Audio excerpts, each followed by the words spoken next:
Welcome to PandaAudioBooks, the perfect place for a huge collection of fantasy novels. If you enjoy my content and want to support my work, a small contribution via PayPal is greatly appreciated. And don't forget to like, share, subscribe, and hit the notifications bell to stay updated with our latest audiobook chapters. Chapter 8:16, The Valley Depths.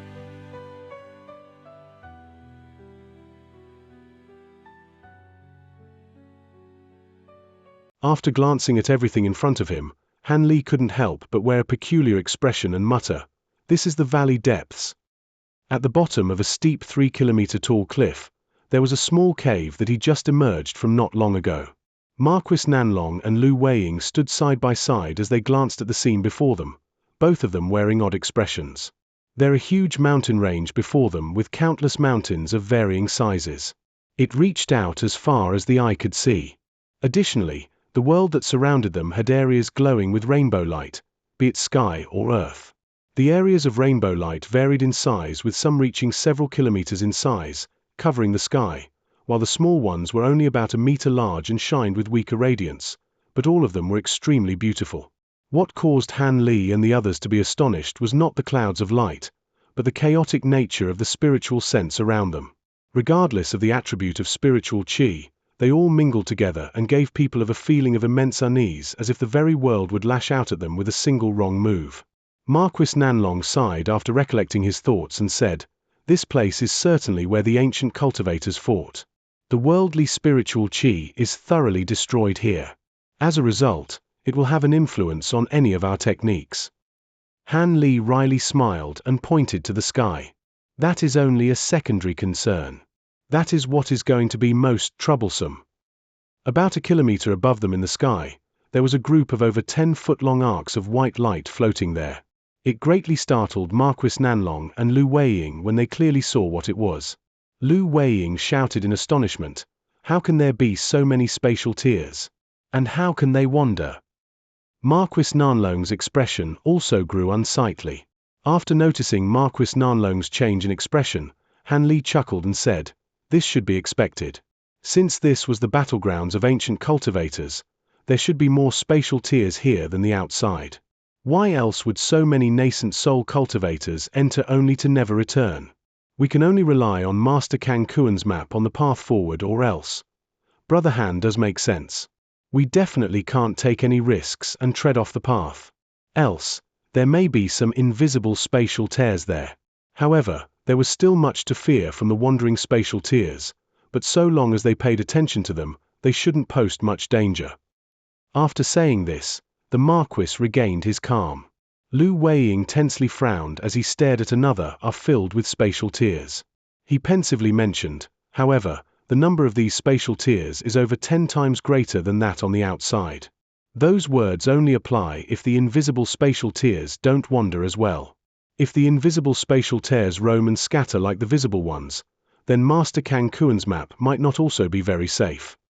When Han Li heard this, he was stunned and he turned his head. Blue light brightly shined from his eyes as he glanced at an area over 300 meters away, discovering a vague arc of light motionlessly floating there. He calmed down after looking at it for a while. But then, just as he pondered about whether or not he should leak this information to the other two, Marquis Nanlong hesitantly spoke, as if misunderstanding Han Li's pondering for worry. "There is no need for you fellow Taoists to be worried. The invisible spatial tears don't move. Master Kang Kuan has mentioned this in his records." Lu Weiying's spirit stirred and he suspiciously asked, "Is Brother Nanlong certain? How did Master Kang Kuan learn about it?" Marquis Nanlong looked at the two and calmly said, "Brother Lu should realize that in the past, Master Kang Kuan had suffered from grave injuries. It should come as a question as to how he was able to safely leave Devil Fall Valley. By relying on a technique that he had cultivated, he was able to sense the locations of spatial tiers before leaving the valley. How else could he have left the valley with such grave injuries?" Having heard this, the old man felt a wave of relief. There are such techniques in this world? In that case, it wasn't due to luck that Master Kang Kuan was able to escape from Devil Fall Valley. Han Li's expression stirred as well and he sighed with relief. Marquis Nanlong's worries faded away upon seeing this. He feared that his two party members would be intent on retreating. He was particularly worried about Han Li, who he found immensely difficult to read. Since Han Li would be the main force in the fight against the ancient flame toad, he needed to convince him to move forward. With a stern expression, the Marquis then said, "Let's go. According to what the record said, we cannot fly too quickly and it will take about a day of travel until we arrive at the ancient flame toad's nest. Be careful on the way there." Han Li faintly smiled and said, "Fellow Daoist Nanlong should be worried about taking care of himself. Fellow Daoist Lu and I will look after ourselves with care."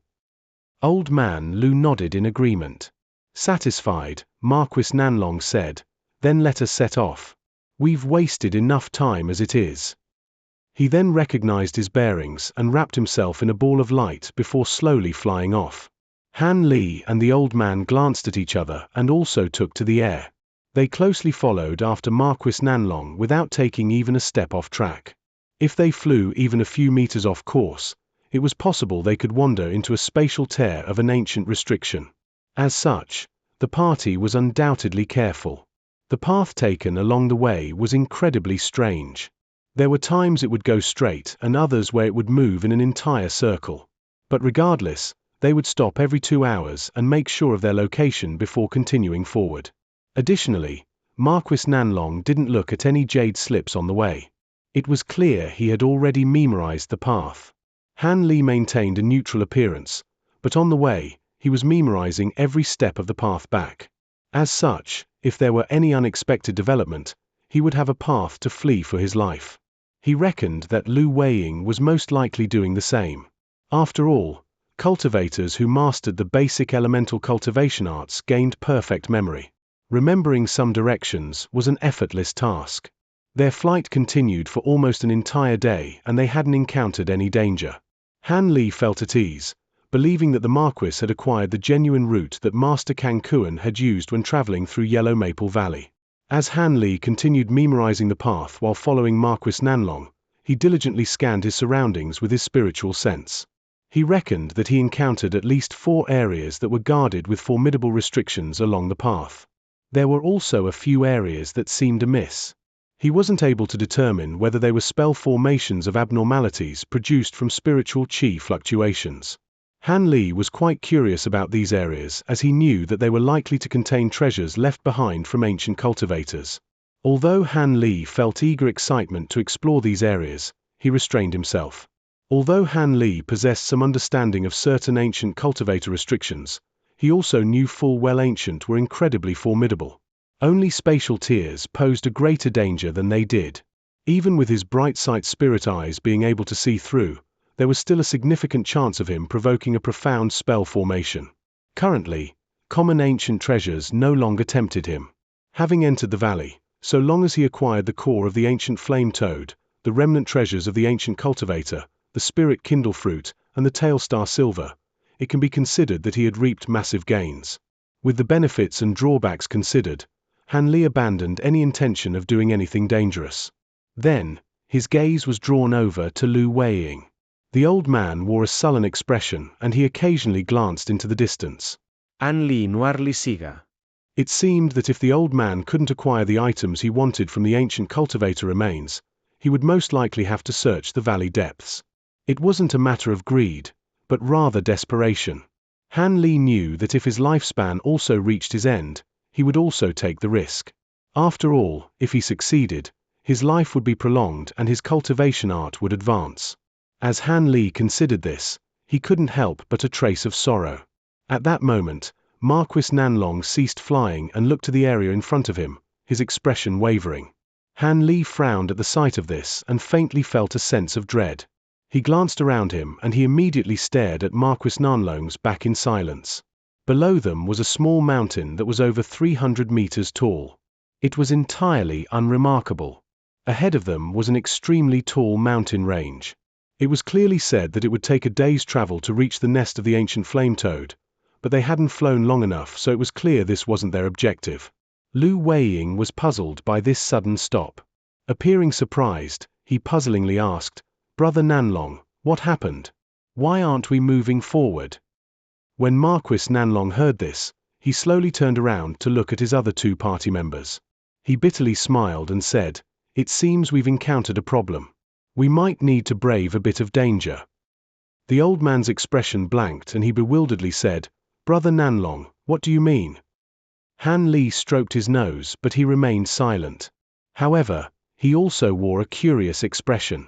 "Fellow Taoists, do you see the two mountains in the distance?" Marquis Nanlong pointed to two mountains that highly remembered one another. "Of course, does this problem have something to do with them?" Lu Weiying astonishedly asked. "Precisely." Marquis Nanlong spoke with complete certainty.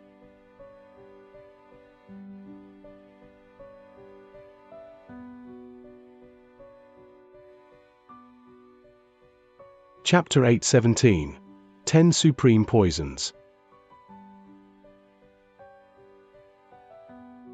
Lu Weiying noticed nothing out of the ordinary about the two mountains and bafflingly asked, "Is there something wrong with these two mountains?"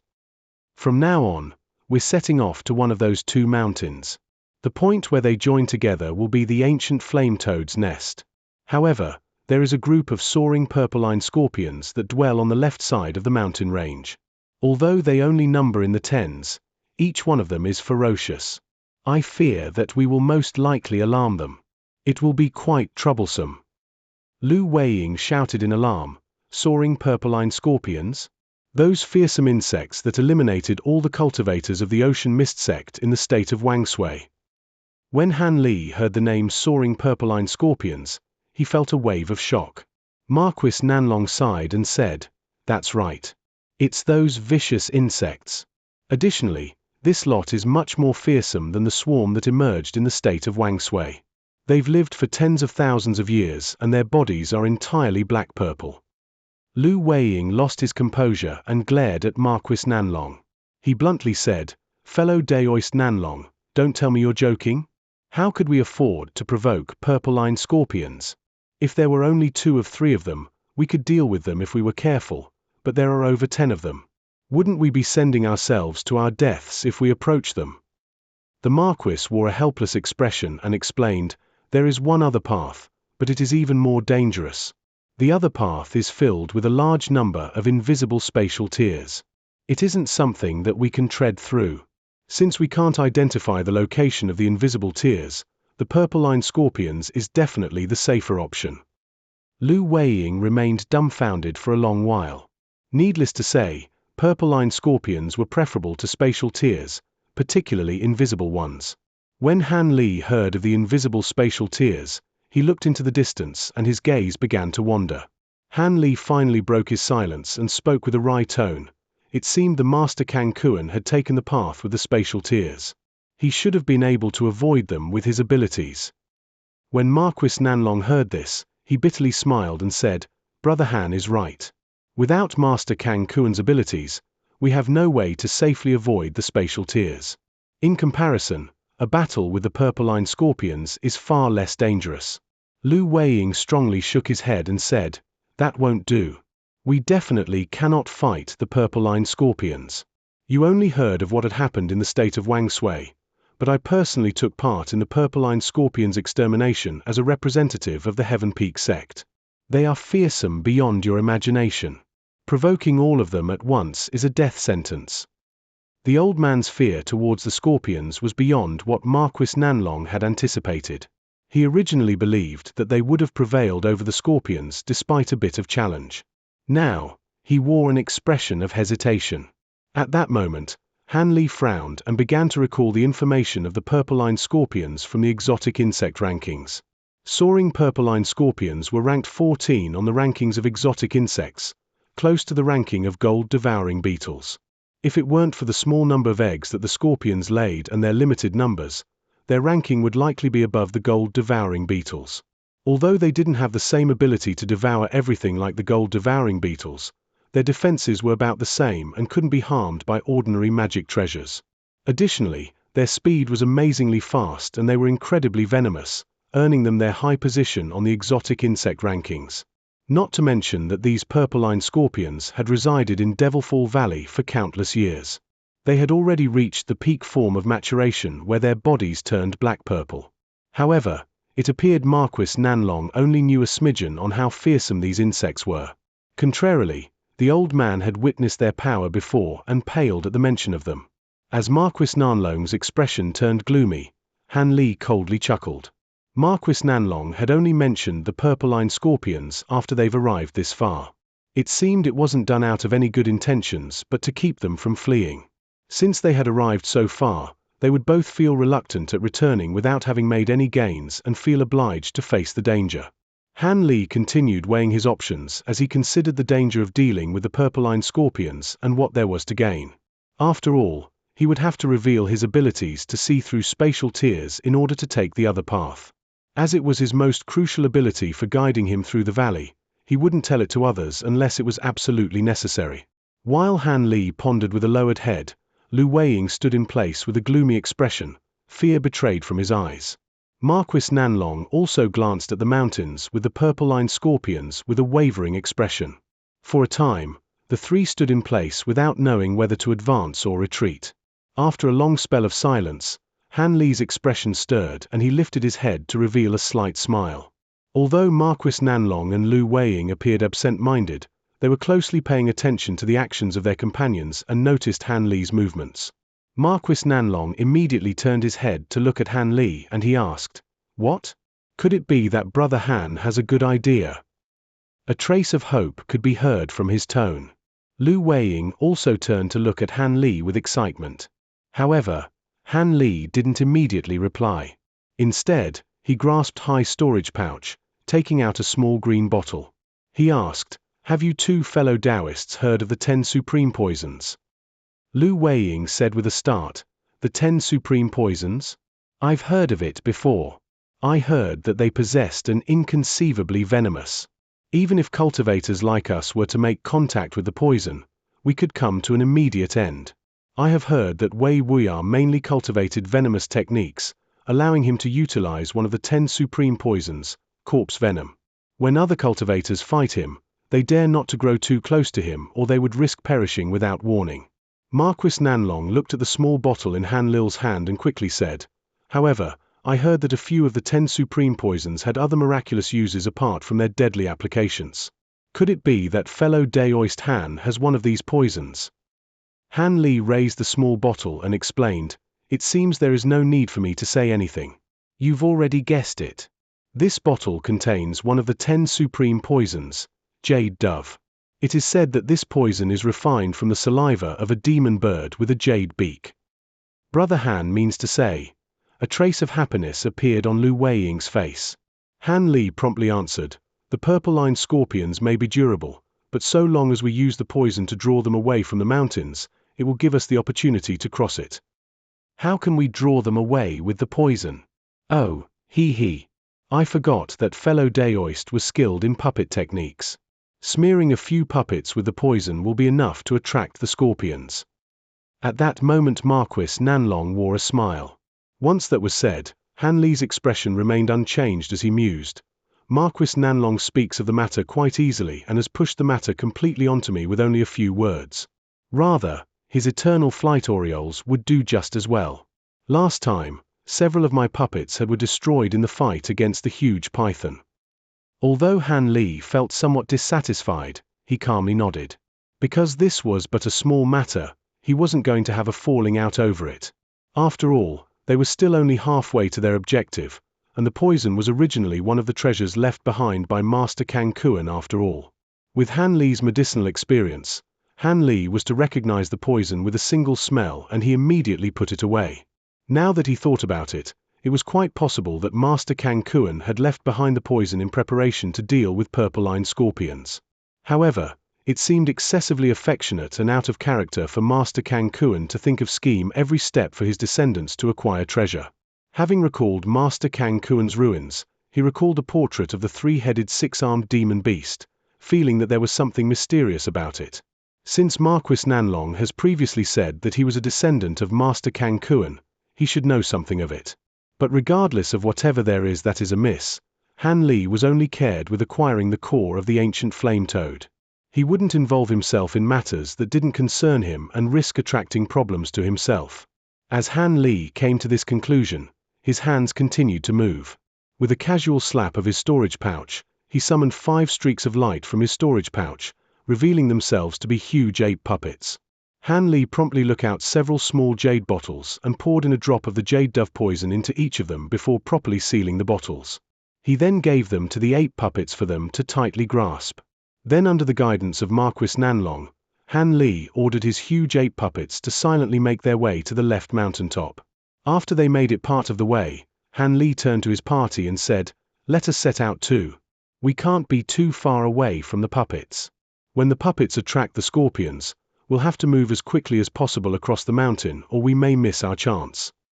The Marquis and the old man raised no objections and they closely followed after the ape puppets alongside him. Soon, the ape puppets arrived at the mountain peak.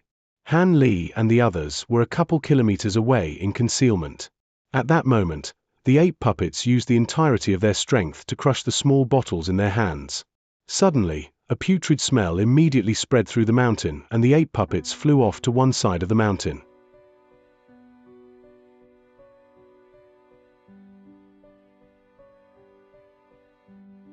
Chapter 8:18 Lava.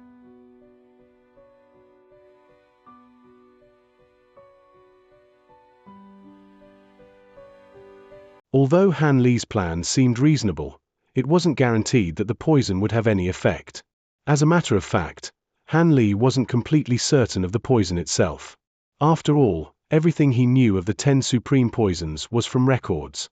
He hadn't personally experienced them. A moment later, any doubts the 3 cultivators possessed were completely banished. When the huge ape puppets had flown 100 meters, the previously still mountain was filled with bewildered screams. As soon as Han Li heard them, he suddenly felt the qi and blood in his body roil while his mind did cloud over. He nearly fell from the sky. In his alarm, he hastily circulated the entirety of the spiritual qi in his body and stopped himself from falling. He then turned his head to look at his party members with his bright sight eyes. They weren't in any better shape and their bodies also shook several times before they managed to recover. Han Li frowned, overwhelmed with shock. That strange scream attack hadn't targeted his spiritual sense but the qi that the body possessed. Despite how powerful his spiritual sense was, it had no method of blocking this scream attack. It came as a surprise to him that the purple-lined scorpions possessed this innate ability. It was clear to see that the records didn't describe everything. As Han Li was mulling over what had happened, he saw 10 or so purple-black streaks shoot out from the mountain and chase after the huge ape puppets in a blur. In that moment, Han Li hastily ordered the puppets to fly at their greatest speed and tear through the sky in streaks of white light. Although it was only for an instant, Han Li was able to roughly see the purple-black streaks. In addition to their astonishing 3-meter-long bodies, they had a pair of transparent wings and a purple-black carapace that shined with light. Aside from their size and wings, they appeared completely the same as an ordinary scorpion. The scorpion at the very front of the swarm was twice as large as the others, appearing to be their leader. With the dreadful appearance of yellow mist trailing from its mouth, Han Li couldn't help but stare at it. The huge apes were clearly slower than the purple insects, but they had a head start. They drew the purple-lined scorpions away for the time being and soon became black dots in the distance. Soon, Han Li loudly shouted, "Go! Some of the puppets have already been caught in restrictions. They will be overtaken soon." As soon as that was said, Han Li ceased concealing himself and shot forward, streaking through the air. His other 2 party members immediately set out after him, making their way to the mountaintop. All 3 knew that if they didn't rush past the mountain in this instant, it would be extremely troublesome given the speed of the purple-lined scorpions. Fortunately, they all moved quickly. Even without using the thunderstorm wings, Han Li was able to fly towards the mountain in the blink of an eye with his deeper cultivation. At that moment, he felt the connections to his ape puppets disappear one by one. Dread filling his heart, Han Li sped past the scorpion's nest. When the cultivators made it to the other side of the mountain, they felt a wave of relief. Marquis Nanlong smiled and said, "Fortunately, thanks to Brother Han's jade dove poison and his puppets, we were able to make it past that trial. It would have been quite a hassle otherwise." Han Li looked at Marquis Nanlong and calmly said, "It was nothing. It was only a matter of chance." Han Li skirted over the matter, knowing that the jade dove poison was originally something that Master Kangkuan had left behind. Lu Weiying also complimented Han Li for easily resolving the matter. Han Li smiled and muttered a few words in response before heading on their way. After continuing on for half a day without anything else happening, the temperature in the air began to rise. The mountain ridge also became verdant as they continued forward, a stark contrast to the barren land that had surrounded them before. Eventually, they arrived at a point where even the mountain rocks had become a fire-red color. A few of the nearby mountains even had cracks glowing with lava scattered across them that released burning air and gray ash like a prison of scorching earth. Han Li and Lu Weiying revealed surprise upon seeing this, but Marquis Nanlong remained calm as he knew that they hadn't deviated from the path. Not long after, the three arrived at a huge red mountain that was over 10 kilometers tall. Most of the mountain was covered in glowing red clouds and was surrounded by much smaller mountains, making it appear far more prominent. When Marquis Nanlong saw the mountain, he stopped flying and the light surrounding him vanished. Han Li and the old man glanced at each other with excitement, knowing that they had arrived. Marquis Nanlong let out a long sigh and he turned around, saying, "Fellow Taoists, there is a cave below the mountain, which is the nest of the ancient flame toad and where the ancient cultivator remains reside. It is said that the creature is powerful. Let's talk about how we should deal with it." Below the mountain. Han Li raised his brow when he heard this and he soon spread out his spiritual sense. As expected, there was a huge fire-red cave inside the mountain that occasionally released waves of burning winds. Fearing that any further prying would alert the flame toad within, Han Li withdrew his spiritual sense. Lu Weiying quickly said, "What is there to discuss? Fellow Daoist Han will take charge with his ice attribute techniques and we will provide support in slaying the flame toad." "Brother Lu, this matter isn't so simple. According to Kangkuan's records, the ancient flame toad's nest is half submerged in lava. The beast will be able to flee into the lava when it is injured and quickly recover. Additionally, we will not have the advantage in that environment. Our best plan of action would be to place down a spell formation and draw the toad out of its nest. I have prepared an ice attribute spell formation precisely for this reason." Lu Weiying raised no objections after hearing the Marquis, and Han Li didn't find anything amiss about it either. With their plan of attack decided, they began to make preparations. In addition to Marquis Nanlong's formation, Han Li also placed down his own spell formations to deal with any unexpected occurrences. With that done, the cultivators concealed themselves as they waited for Han Li to lure the flame toad out of its cave. Han Li slapped his storage pouch and took out his remaining white wolf puppet. He then sat down near the edge of the spell formation and sent the puppet into the mountain cave.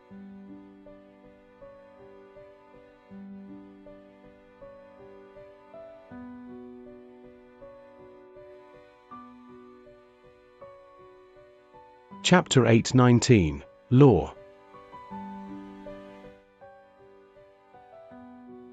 Controlling the puppet with a trace of his spiritual sense, Han Li was able to clearly see the entirety of the cave's interior. There was a natural-made tunnel that was about 30 meters long ahead of the wolf puppet. The stone walls were black and red and there were occasional threads of flame that leaked through cracks, causing the nearby air to be warped by heat. Han Li was convinced that if weaker cultivators were to enter the passage, they wouldn't be able to defend against the heat and would shortly lose consciousness. Since the white wolf was a mechanical puppet, the problem didn't apply to it. Not long after, it arrived in an underground world of red. The area was a kilometer wide, but a majority of it was submerged in boiling lava. The sound of it splattering inspired a fear of being boiled alive. Surrounding the lake was glowing scarlet ground that was covered in sparse greenery. The plants came as a surprise, but it was clear to see that it was a rare type of spirit grass. However, the white wolf puppet showed no interest in the spirit grass and focused on a protrusion in the lava. The monster was currently lying on its back and was loudly breathing in its sleep. Its body was 10 meters wide, nearly 20 meters long. With the addition of its glowing fire-red body, it possessed an unordinary aura. Occasionally when the beast breathed, it would release a cloud of red mist around itself. This must be the ancient flame toad. Han Li was able to clearly see the beast and carefully examined it for a long while. Afterwards, he turned his attention towards the stone platform jutting from the lava lake. The stone platform appeared ancient. Although the platform's surroundings were caved with many decorative designs and talisman characters, its four corners were already worn down. At the center of the platform were the remains of a green-robed cultivator, haphazardly lying down. The robes were simple but had a strange style. At a glance, one could tell they weren't clothes from a modern cultivator. Additionally, despite the years that had passed, the gown still appeared new as it glowed with a faint green light. The remains inside the robes had long rotted away, only revealing translucent bones as clear as crystal. Having closely examined the remains, Han Li glanced at the ancient flame toad before withdrawing his strand of spiritual sense from the puppet and having the spiritual sense sneak towards the remains. He decided to first take a look at whether or not the body possessed any treasures. At first glance, he wasn't able to discover the existence or any treasures or a storage pouch on the body, much to his worry. However, it was possible the treasures were hidden near the stone platform or were perhaps hidden inside the green robes. The strand of spiritual sense arrived above the remains, but when it sank down to them, a change occurred.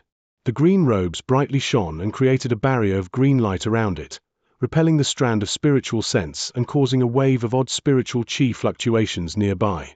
The sleeping ancient flame toad seemed to detect this and quickly opened its eyes, glancing around to find the white wolf puppet at the cave's entrance.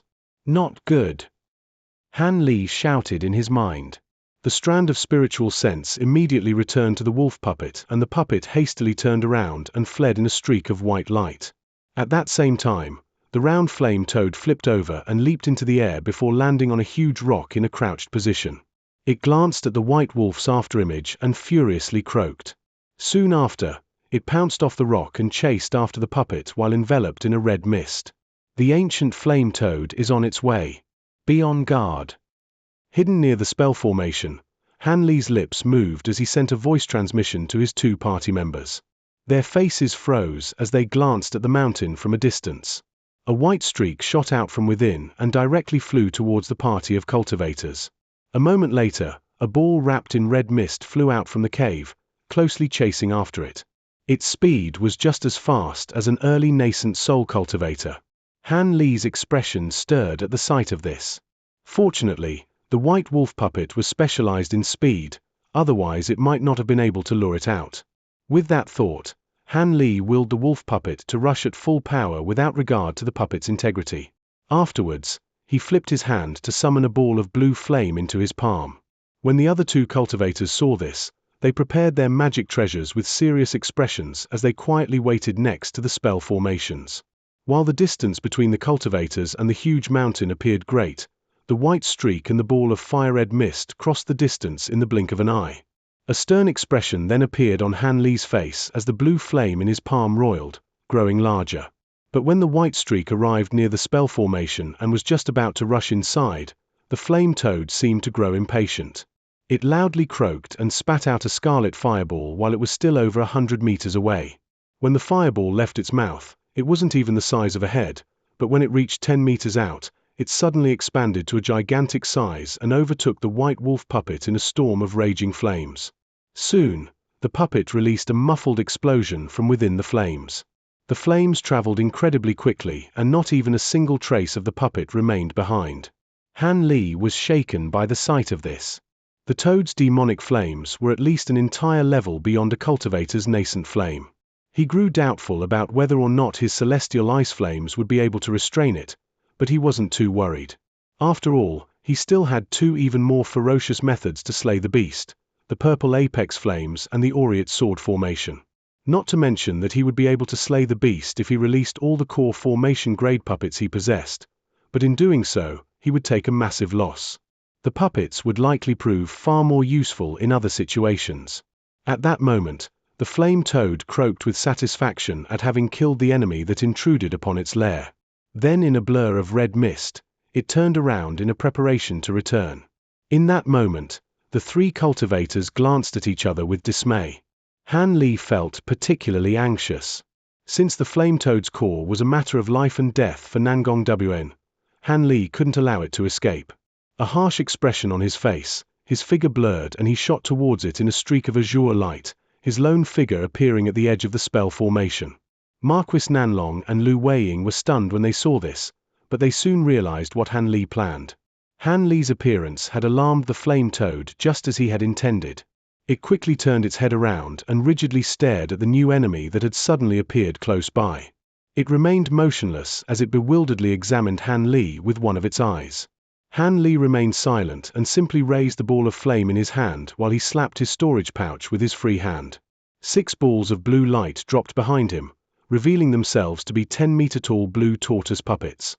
Under Han Li's mental command, the shells of the 6 huge tortoise puppets began to faintly glow with icy qi, quickly condensing foot-long icicles from their shells. Soon, their original meek appearance had turned extremely intimidating. The flame toad seemed to sense Han Li's hostility and a cold glint appeared in its eyes. With a single breath, it released another ball of flame from its mouth.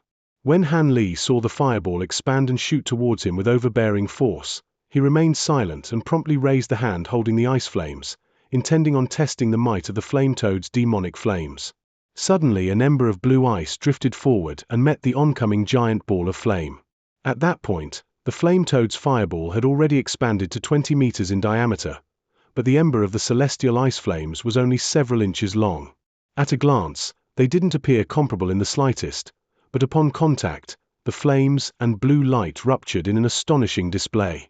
A layer of dense blue ice covered the fireball, turning it into a ball of ice with a scarlet flame flickering at its center. Han Li was somewhat shaken by the sight of this.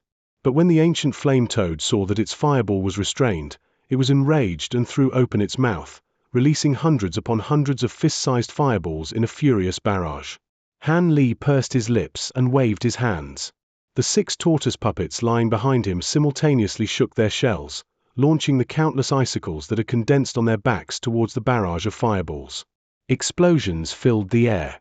Ruptured icicles turned into an icy mist and fireballs imploded into large waves of flame, filling the air with roiling white qi. Han Li stared in front of him and narrowed his eyes. Soon it became clear that the fireballs were far stronger than the tortoise puppet's icicles. A moment later, the wave of fire began to overcome the icy mist. When Han Li saw this, he muttered to himself for a moment before suddenly retreating in a blur. The 6 huge tortoise puppets closely followed after him. At that moment, the wave of flames had completely overwhelmed the icy mist formed from the destroyed icicles and rushed forward without hesitation. But then, the 6 tortoise puppets shot out another barrage of icicles, blocking the wave of flames with a glacial mist. Han Li closely stared at the ancient flame toad that now appeared motionless and had its mouth closed. According to the information he had researched about Devilfall Valley, the ancient flame toad should be able to recover its strength by drawing power from lava. In addition, with its immense skill in fire movement techniques, it's able to draw support from flames to travel over 3 kilometers in an instant. Since the interior of the mountain was submerged in a sea of lava, it would easily escape once it entered into the ground. However, Marquis Nanlong and Lu Weiying didn't seem to mind this. After all, they were here to acquire the treasure left behind by the deceased ancient cultivator. Even if they couldn't slay the beast, it was all the same if they could acquire the treasures from the cultivator remains. But this was not the case for Han Li since he needed to acquire the demon beast's core for Nangong Wan. So long as the beast was lured into the spell formation and prevented from escaping, he would be able to wholeheartedly attack it. Making sure it couldn't escape was absolutely crucial. When the ancient flame toad saw that Han Li immediately retreated after fighting, it couldn't help but be puzzled. Since the beast wasn't very intelligent, it blurred forward without much thought and vigorously chased after Han Li. Han Li was overjoyed upon seeing this.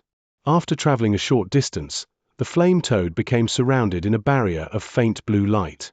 Several white lights flashed from the light barrier, releasing several ice dragons that coiled around the barrier, turning it icy and cold. The flame toad was alarmed and unconsciously came to a stop as it wildly looked around it before releasing a menacing croak. At the same time, light shined from either side of the light barrier and Marquis Nanlong and Lu Weiying simultaneously appeared.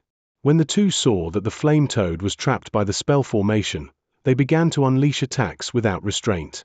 Marquis Nanlong tossed the jade ring from his hand and Lu Weiying unleashed twin blue halberds that spiraled towards the flame toad. As expected, the spell formation's barrier didn't obstruct their treasures in the slightest and their attacks penetrated the ice barrier to strike the flame toad within. The ice dragons surrounding the light barrier all flew up from it at once and attacked with brandished fangs. When Han Li saw this from a distance, he seized the opportunity to activate a formation flag in his hand, releasing a supplementary restriction in the formation to join together with his party's attacks. When the flame toad saw this, it knew that things were far from good. It released a world-shaking howl and its body suddenly shrank before violently expanding, unleashing its life-saving ability. As soon as the beast howled, foot-long shields of scarlet light appeared all over the flame toad's body. Afterwards, they stuck to its body, creating 3 impenetrable barriers of fiery light. At that moment, the green jade ring, the ice dragons, and the blue twin halberds struck the fiery barrier simultaneously. Then a rumble shook the ice barrier and various colored lights collided, releasing a blinding burst of light. But when the flame toad beast wildly roared again, a meter-wide beam of light suddenly shot out from its mouth, striking a side of the ice barrier. The barrier groaned as it withstood the attack, but after only a moment, a large hole was easily melted through it.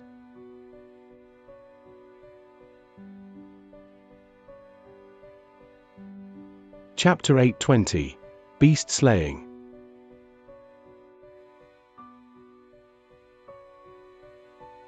Red light brightly shined from the center of the ice barrier, and the huge pillar of flame swept all around the ancient flame toad. Regardless of whether it be the ice dragons or magic treasures, they were all forcefully knocked away.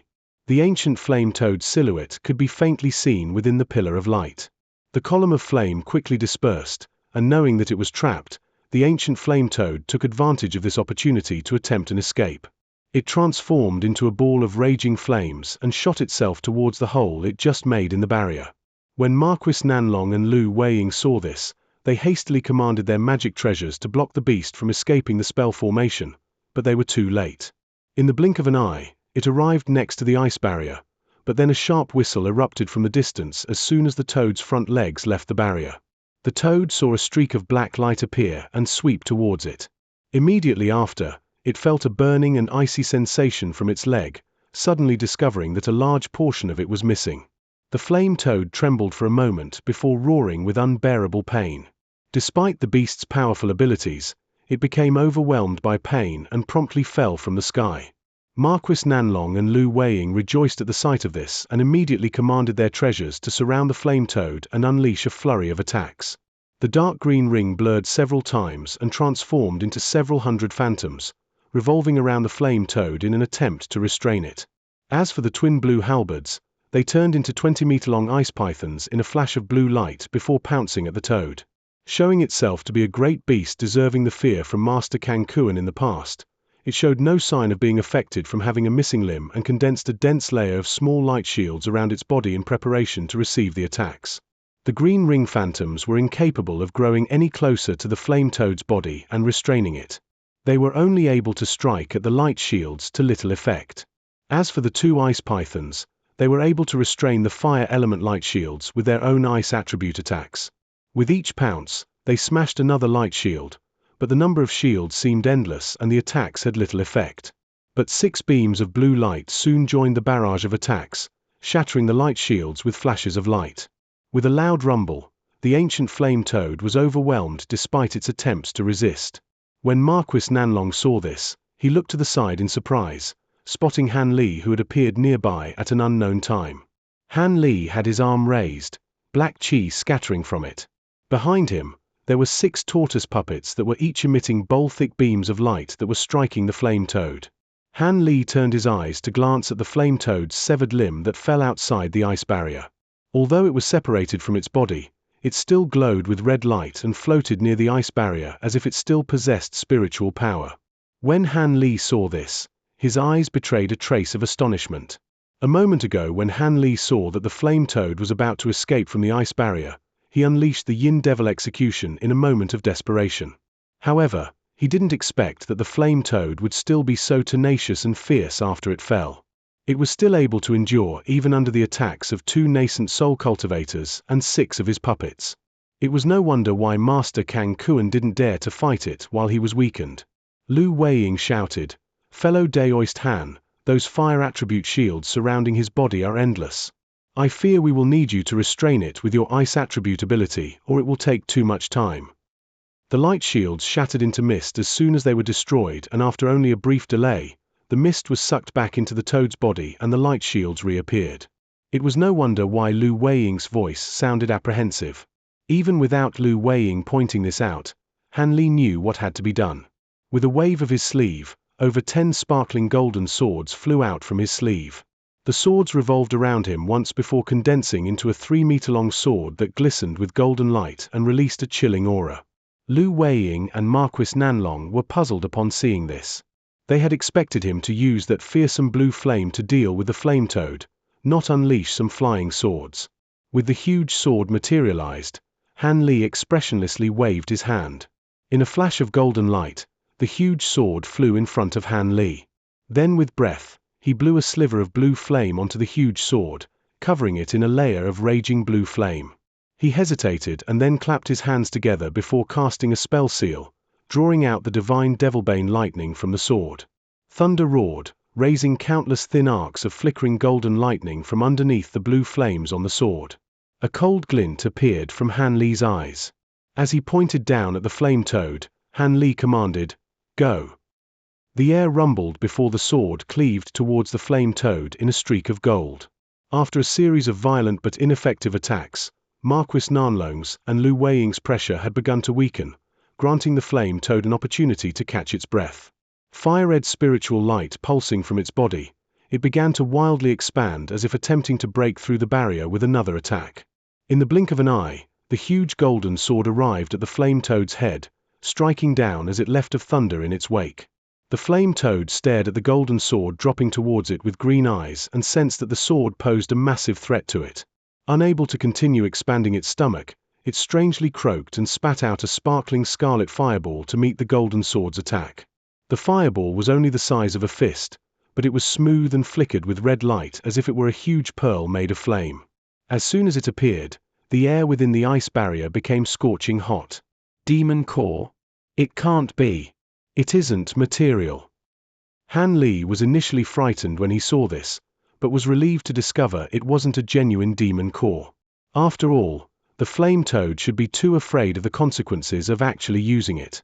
Han Li continued the command, urging the golden sword to chop down at the fireball without any hesitation.